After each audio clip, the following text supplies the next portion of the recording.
kokia krizė yra dirbtina, suplanuota bankų. Nejaučiat, kad brangsta kainos? Pasaulio bankas ir valiutos fondas rašo scenarijus, kad kuo daugiau išžudyti žmonių visokiais būdais. Akustinė radio radiacija, pavyzdžiui. O iš kur turi tokias žinias? O jūs tokių neturite? Ne. O tai jūs labai tada nepriklausomi esate. Taip. Žurnalistai. Jeigu tokių žinių neturit. Visas miestas Vilniaus, pavyzdžiui, sostinė apstatyta teleradio antenomis, nuo kurių skleidžiama akustinė radio radiacija išorė. O tai kaip paveikia ta radiacija tik tai pensininkus tada? Jų imuninė sistema silpnesnė. O ką tos bangos tiksliau daro, kaip jos kenkia? Iškviečia labai daug ligų. O tai jauniems žmonėms neiškviečia? Bet jaunųjų imunitetas strongas.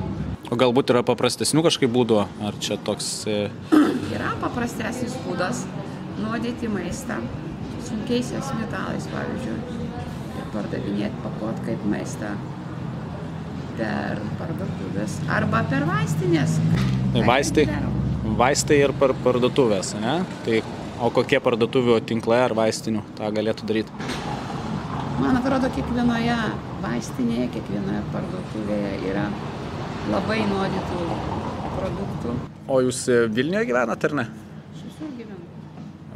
Nes jeigu žino tokią informaciją ir gyvenat Vilniuje, tai kažkaip nelabai logiška, jeigu čia spinduliuotės kažkokios. Aš tada traukčiausi ir negyvenčiau čia, jeigu tai būtų. Suprantat, pas mane du turtingi tėvai, pensininkai. Pinigus, jeigu juos nužudytų, pasisavintų bankai. Bankai, jeigu žmogus miršta, tai jo sąskaitos nenusisavina. Darbo mokesčiai čia yra. Pensija susidaro iš darbo mokesčių. Taip, iš sodros. Iš darbo mokesčių. Kokių darbo mokesčių? Kada jūs dirbat kur nors ir gaunat algą, Taip. iš jūsų algos išskaičiuoja kiekvieną mėnesį 150%. O kaip bankas gali iš manęs įskaičiuoti pinigus, nes aš matau, kad aš gaunu pinigus, bankas iš manęs nieko neišskaičiuoja. Gali tik 33% įskaičiuoti. O kaip vadinasi tie mokesčiai? Tai vadinasi darbo mokestis, Šimkus gali jums paaiškinti. Šimkus, nes aš žinau gyventojų pajamų mokestį, valstybinį socialinį draudimą ir privalomį sveikatos draudimą. Tai yra 3 mokesčiai, kurie yra išskaičiuojami iš gaunant atlyginimą ir tai sudaro apie 70% darbo užmokesčio. Ir išskaičiuoja valstybinė mokesčių inspekcija ir sodra, o bankai neišskaičiuoja nieko.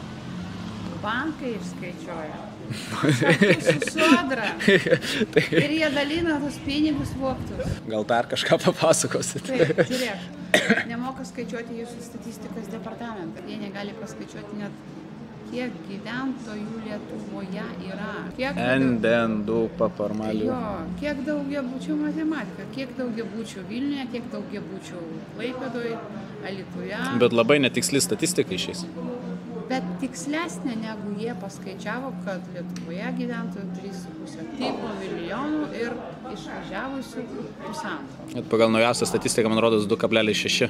Tai jau nebe taip, kaip toj dainuoja, Mikutavičius dainuoja 3 milijonai. Ai, tai ten užsakyta daina. Gal Mikutavičius geriau skaičiavo vis dėlto? Mikutavičius nieko neskaičiavo, jam užsakė tą dainą, kažkas tai parašė specialiai, kad užfiksuotų mintyse, kad mūsų Lietuvoje tik tai 3,5 milijonų. Supratau. Žymiai daugiau. Susėdom su Chebryte pabaigti reziumė video ir prisistatė prie mūsų. O, sako žurnalistai, aš jums turiu ką papasakoti. Nu ir Chebryte išgirdau tokių dalykų, kad labai išėjo žmogus į savęs. Čia mūsų radiacija žudo, bankai grobia mūsų pinigus. Buvo labai stipru, sunkiai susijęjami faktai, bet... Galite išjungti kameras, aš dar kai ką pasakyti.